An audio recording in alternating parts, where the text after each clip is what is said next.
Hey everyone, welcome back to the channel. Before we start, if you're enjoying this type of content, hit that like button. It really helps support what we're doing here. And if you haven't already, subscribe and turn on notifications so you don't miss our upcoming videos. By the way, I'm also developing another channel where we explore, insert your channel focus here, so make sure to check that out too. Today, we're diving into one of the most disturbing mysteries hidden in a family photograph from 1913. A simple portrait, a normal family moment, but when someone discovered something impossible in the reflection of the glass frame decades later, everything changed. This is the story of how a single image became a window into something we still can't explain. Let's begin. The year was 1913, and the Henderson family had just moved into their new home on Maple Street in a quiet suburb outside Boston. It was a three-story Victorian mansion, the kind of house that announced success to everyone who passed by. The family had reason to celebrate. Thomas Henderson, a successful railroad executive, had finally achieved what he'd worked toward for decades: a home that reflected his status, his ambition, and his vision of the American dream. On a crisp autumn morning, the photographer arrived. His name was Edward Graves, a local man in his 60s who had documented the important moments of countless families throughout the region. He was meticulous, professional, and known for capturing not just likenesses, but the essence of a family's character. Thomas had paid him handsomely to ensure the portrait would be exceptional. The sitting took place in the formal parlor, where sunlight streamed through tall windows. Thomas stood in the center, his jaw set with quiet confidence. His wife, Margaret, sat gracefully beside him, her hands folded in her lap, her posture impeccable. Their three children, Eleanor, age 16, William, 14, and young Thomas Jr., just turned 10, arranged themselves around their parents in careful composition. Margaret had insisted on having the photograph taken in front of the marble fireplace. She'd chosen the location deliberately, wanting the architectural grandeur to frame her family's achievement. The mantelpiece held a few carefully selected pieces: a vase from a recent trip to Philadelphia, a clock that had belonged to her grandmother, and a silver candlestick that caught the light beautifully. Edward Graves worked with practiced efficiency. He adjusted the camera on its heavy tripod, checked the light one more time, and positioned each family member with gentle, professional instructions. Shoulders back, Mrs. Henderson. Young man, chin slightly forward. Not too much. Perfect. Now everyone, I want you to think of something that brings you joy. Not a smile, just the memory. Let it show in your eyes. The Henderson family complied. They were accustomed to posing, to presenting themselves carefully to the world. In 1913, having one's portrait taken was still a formal affair, a significant expense, an important documentation of one's place in society. Edward retreated behind his camera, looked through the viewfinder one final time, and adjusted the lens. Hold perfectly still. The exposure will take several seconds. Don't move, don't blink. Think of that joyful thing. The shutter opened. Light flooded through the lens and burned the image onto the glass plate. For those long seconds, the Henderson family was frozen in time. A moment of domestic tranquility, of prosperity, of hope for the future. When it was over, Margaret rose from her chair and thanked Edward warmly. Thomas offered him a drink, which he politely declined. The children dispersed, relieved to return to their regular activities. The photographer packed his equipment carefully, promising that the finished portrait would be ready in 2 weeks. 2 weeks later, the portrait arrived. It was exceptional, perhaps Edward's finest work. The composition was perfect, the lighting impeccable, the details sharp. The family was beautiful in that formal, posed way that photographs of the era captured so well. Thomas ordered an expensive frame made from mahogany with an ornate brass nameplate reading Henderson Family, 1913. The frame included glass, museum-quality glass, meant to protect the precious image. The The portrait was hung in the parlor, exactly where Margaret had wanted it. Visitors commented on how striking it was, how it captured the essence of a successful American family. Thomas felt a deep satisfaction every time he looked at it. This image, he believed, was proof of everything he'd built. The photograph remained there for decades, witnessed by generations of Hendersons. It survived moves to other homes. It hung in living rooms and dens and studies. Relatives posed beside it for their own photographs. Children pointed to their great-grandparents and listened to stories about the grand house on Maple Street. The portrait became a family heirloom, a tangible connection to a gilded era that seemed to belong to another world entirely. No one, during all those years, had ever looked closely at the reflection in the glass.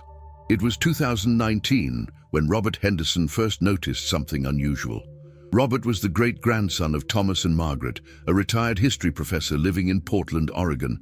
He'd inherited the portrait from his father just months earlier, and it now hung in his home office, a room filled with books, vintage maps, and family documents that Robert had collected over decades of amateur genealogical research. The portrait had been in storage for several years before Robert received it. The frame had accumulated dust, and the glass had developed a slight haze from age and improper storage. One evening, while working at his desk, Robert decided the piece deserved proper care. He carefully removed it from the wall and carried it to his kitchen, where the light was better. Using a soft cotton cloth and a gentle glass cleaner, Robert began to clean the frame's protective glass. As he worked, the haze gradually cleared, and the image beneath became sharper. The family emerged from decades of dimness. Thomas's stern expression, Margaret's composed elegance, the children arranged in careful hierarchy. Robert was cleaning the upper left corner of the glass when he paused. At first, he thought it was a smudge. He leaned closer, squinting at the reflection visible in the glass. The image seemed to show something, a shape, a silhouette behind the family, slightly out of focus but distinctly present. Robert's heart began to race. He set the portrait down on the counter and stared at it intently. In the reflection cast by the glass, not in the photograph itself, but in the actual reflection created by the frame, stood the faint but unmistakable figure of a woman. She was tall, her features obscured but her posture oddly rigid. She appeared to be wearing clothing from the same era as the photograph, but her presence was disturbing in a way Robert couldn't immediately articulate. He looked around his kitchen, suddenly aware of his isolation, feeling an absurd sense of intrusion. Of course, there was nothing there now, but the reflection in that glass frame was showing something that shouldn't exist in a photograph taken in 1913. Robert's mind raced through possibilities, a double exposure. But Edward Graves was too professional for such an error. A reflection of someone in the room, but the woman's image was captured on the photograph itself, printed onto the glass plate more than a century ago. A deliberate trick by the photographer. Robert had researched Edward Graves years ago. The man had a flawless reputation, meticulous work, no history of artistic manipulation. Over the next several days, Robert became obsessed. He photographed the portrait from different angles, attempting to document what he'd seen. He consulted with a professional conservator who examined the frame and glass carefully. The conservator confirmed that the glass was original, that there was no evidence of tampering, no signs of later manipulation. The image was authentic, part of the original photograph from 1913. Robert then made a decision that would change everything. He contacted a photography expert at the University of Oregon, Dr. Sarah Chen, who specialized in early 20th century photographic techniques and historical documentation. When Dr. Chen first examined the portrait in Robert's office, she was skeptical. Reflections in old glass could be deceiving, especially when viewed at certain angles under specific lighting conditions. But as she looked more carefully, adjusting the frame, studying it through a magnifying glass, her skepticism began to waver. "There's definitely something here," she said quietly. "But I need to examine this more thoroughly. May I take some high-resolution photographs of my own?" Over the following weeks, Dr. Chen worked with the portrait, using modern imaging techniques to enhance and clarify what the reflection showed. Her findings were unsettling. The figure in the reflection was not a blur or an artifact. It was a deliberate, clearly defined image of a woman who was not part of the family, who was not visible in any straightforward way in the photograph, but whose image was unmistakably present in the glass. "This shouldn't be possible," Dr. Chen told Robert during a video call, her voice uncertain. "Not with the photographic technology of 1913, not without intentional manipulation. But I can't find any evidence of manipulation. The photograph is authentic." Robert felt his skepticism and rationalism beginning to crumble. For weeks, he'd maintained a logical distance from what he'd found. But now, faced with an expert's confusion and the irrefutable evidence in front of him, he began to ask questions he didn't want to ask. Who was the woman in the reflection, and how had she appeared in a photograph taken more than a century ago? Robert's research into the mystery became methodical and consuming. He began with the obvious question: who was in his house on the day the photograph was taken? He contacted the Massachusetts Historical Society and requested records related to the Henderson family and their property on Maple Street.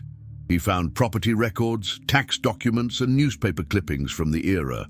The house had indeed been built in 1912, and the Henderson family had moved in that spring. The portrait was taken in autumn, exactly as family law suggested. But when Robert cross-referenced the household records with census data and servant records from the period, he found no mention of any additional women living in the house besides Margaret and Eleanor. The household staff consisted of a cook named Martha Wilson and a housemaid named Grace O'Brien. Census records showed Grace O'Brien was 23 years old in 1910. On impulse, Robert searched for death records associated with Grace O'Brien in Massachusetts between 1910 and 1913. What he found stopped him cold. Grace O'Brien had died on September 15, 1912, nearly a year before the photograph was taken. The death certificate, obtained through a genealogy database, listed the cause of death as acute pneumonia. She'd died in a boarding house in Boston, where she'd been sent by the Henderson family to recover from an illness. She'd been unmarried, 24 years old, with no family in America. The funeral arrangements had been minimal. She was buried in a cemetery for the indigent on the outskirts of Boston. Robert felt a chill run through him. He checked and rechecked the dates. Grace O'Brien, the housemaid in the Henderson home, had died nearly a year before the portrait was taken.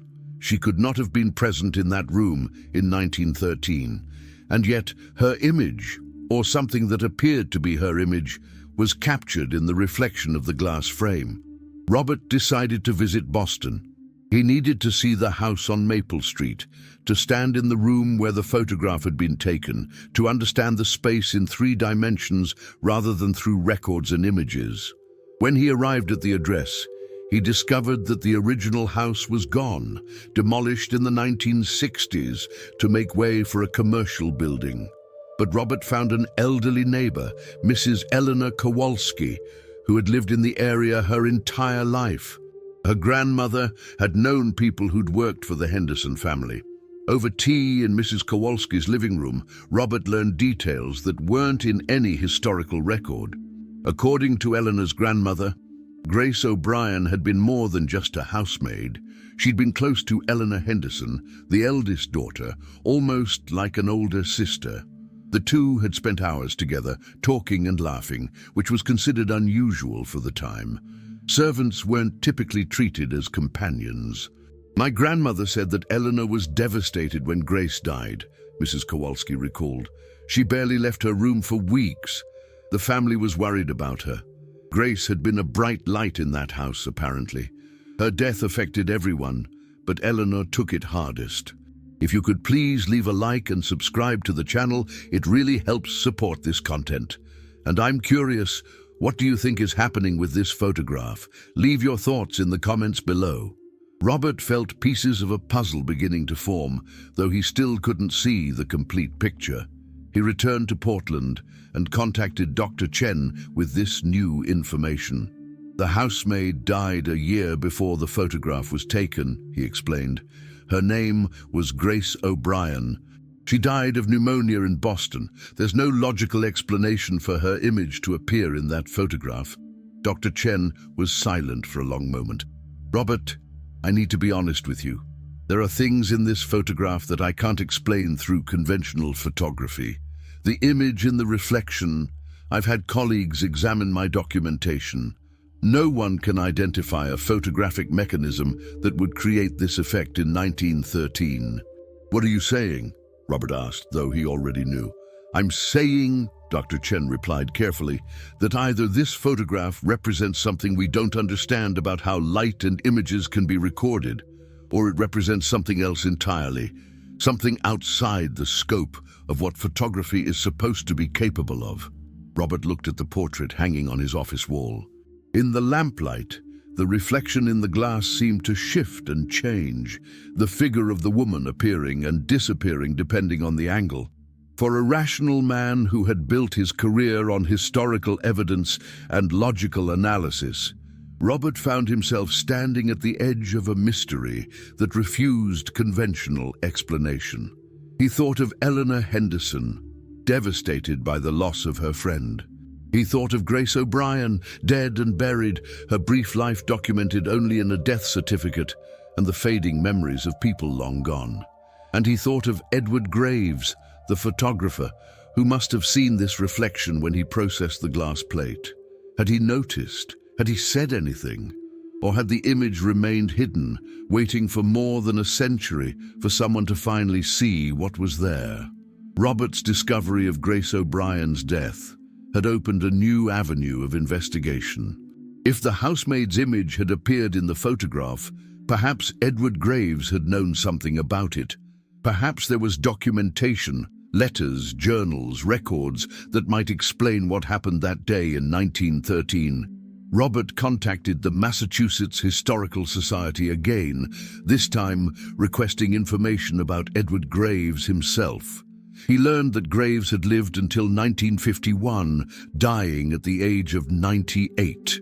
He'd had a long career as a photographer, maintaining a studio in Boston for over 50 years. His work was well regarded, his reputation impeccable. But Robert also discovered something interesting. Graves had never married. He'd lived alone in a modest apartment above his studio. He had no children, no heirs who might have inherited his personal papers. Determined to find any documentation Graves might have left behind, Robert contacted the current building owner and explained his situation. Remarkably, the owner informed him that the building still contained the original studio space, though it had been subdivided into offices decades ago. More remarkably, there was a small storage room in the basement that had never been cleared out, filled with boxes of old equipment, supplies, and documents that no one had bothered to examine. With the owner's permission, Robert flew to Boston and spent an afternoon in the basement, carefully sorting through decades of accumulated materials. Most of it was worthless. Old photography chemicals, broken equipment, outdated business records. But in a locked wooden trunk in the corner, Robert found something extraordinary. A leather journal, its pages yellowed with age, but remarkably well preserved. The handwriting was precise and careful, clearly Edward Graves's own. Robert opened the journal carefully and found entries dating back to the 1920s. Graves had documented his cases, his clients, his techniques. But it was an entry from November 1913 that caught Robert's attention. The Henderson Commission completed. The portrait is perhaps among my finest work. The lighting, the composition, the rendering of their prosperity and family unity is exactly as they wished it. However, there is an anomaly in the glass plate that I have chosen not to discuss with the family. When I processed the negative, I observed with considerable shock that there appeared in the reflection of the glass an image of a woman not present in the parlor during the sitting. At first, I believed it to be an error in my development process, a contamination or double exposure. But I have examined every aspect of my work, and I cannot locate any flaw in my technique. The image is clear, deliberate, and inexplicable. It appears to be a woman of approximately 24 years, dressed in clothes of the current era, with an expression of profound sadness. I have not mentioned this to Mr. Henderson, as it would only cause distress. I have consulted with a colleague, and he has suggested that it may be a phenomenon related to the properties of glass and light that we do not yet understand. I have decided to remain silent and allow the family to enjoy their portrait as they intended. Some mysteries are better left unexamined. Robert photographed the journal entry with shaking hands. Here was confirmation that Edward Graves had seen exactly what Robert had discovered more than 100 years later, and Graves had deliberately chosen not to reveal it. But then Robert found something more, a series of loose pages inserted into the back of the journal, dated many years later, in Graves's elderly handwriting. I have carried the secret of the Henderson portrait for decades. In my final years, I have come to believe that what I witnessed was not an error, but a genuine phenomenon. Over my long career, I have encountered 3 other instances where an image appeared in a photograph that could not be logically explained. In each case, I learned later that the image corresponded to a person recently deceased. The Henderson housemaid, Grace O'Brien. I know of her death through connections in my social circle. She died a full year before the portrait was taken, and yet her image appears as clearly as if she had been standing in that parlor. I believe now that what I witnessed was real, but not in the way we understand photography to work. Perhaps the glass recorded not just light, but something else, something beyond our current scientific understanding. Perhaps a strong emotion, a powerful presence, a connection so deep that it transcended the boundary between life and death. I do not expect to be believed. I'm an old man, and such thoughts sound like the fantasy of a declining mind, but I believe it to be true, and I have made my peace with the mystery. Robert sat in the basement of the old building, journal in hand, and felt the weight of a century-old secret pressing down on him. Edward Graves had known, he had witnessed something impossible and had spent his life pondering it. The remaining question was not how Grace O'Brien's image had appeared in the photograph. The question was why. Robert returned to Portland with copies of Edward Graves's journal entries and renewed determination to understand what had happened. He reached out to Dr. Chen again, this time sharing Graves's own testimony. The photographer knew, Robert explained. He saw the same thing we're seeing, and he spent the rest of his life trying to understand it. He believed it was real. Dr. Chen reviewed the journal entries carefully. "This is extraordinary," she said, "but it still doesn't provide an explanation. If anything, it deepens the mystery. Graves was a meticulous professional. He wouldn't have documented something he didn't genuinely believe he'd observed." Robert then decided to investigate the final piece of the puzzle, Eleanor Henderson herself. He wanted to understand her connection to Grace O'Brien, to determine if there was something in Eleanor's life that might shed light on the photograph's impossible image. Through genealogical records and newspaper archives, Robert traced Eleanor Henderson's life. She had married at age 23, had 3 children, and lived until 1987. She'd been involved in charitable work throughout her life, particularly in programs supporting domestic workers and those in poverty. She'd also left behind personal papers, now housed in a university archive, including letters and diaries. Robert requested access to Eleanor's diaries and found that she had indeed written extensively about Grace O'Brien. The entries from 1912 showed a deep affection and connection between the 2 young women, unusual for the time, transcending the social boundaries that typically separated employer from servant. One entry, dated September 1912, just after Grace's death, was particularly moving. Grace is gone. The world feels smaller without her light. I keep thinking of her laugh, the way she would hum while working, the kindness in her eyes. Mother does not understand why I grieve so deeply. Grace was only a servant after all. But Grace was more than that. She was my truest friend, and she is gone far too soon. Sometimes I wonder if she knows how much she meant to me. Sometimes I wish I could tell her one more time. Robert read Eleanor's words and felt a sudden understanding settle over him. The connection between Eleanor and Grace was profound. The love, if one could call it that, was genuine and transcendent of the social structures of their time. And when Grace died, Eleanor had been left with unresolved grief and unspoken words. What if, Robert wondered, the photograph had captured something that conventional photography should be incapable of capturing? What if the grief and love and desperate wish to see Grace one more time, Eleanor's desire to have her friend present at that crucial family moment, had somehow been recorded by the camera and the glass? What if the boundary between the living and the dead, between presence and absence, was more permeable than science understood? Robert shared this theory with Dr. Chen during their final conversation about the portrait. It's speculative, she admitted, but it's also the only explanation that accounts for all the evidence. The photograph is authentic, the image is real. Edward Graves believed he witnessed something genuine, and Eleanor Henderson had a profound emotional connection to Grace O'Brien at the exact moment the photograph was taken. So what are we saying? Robert asked.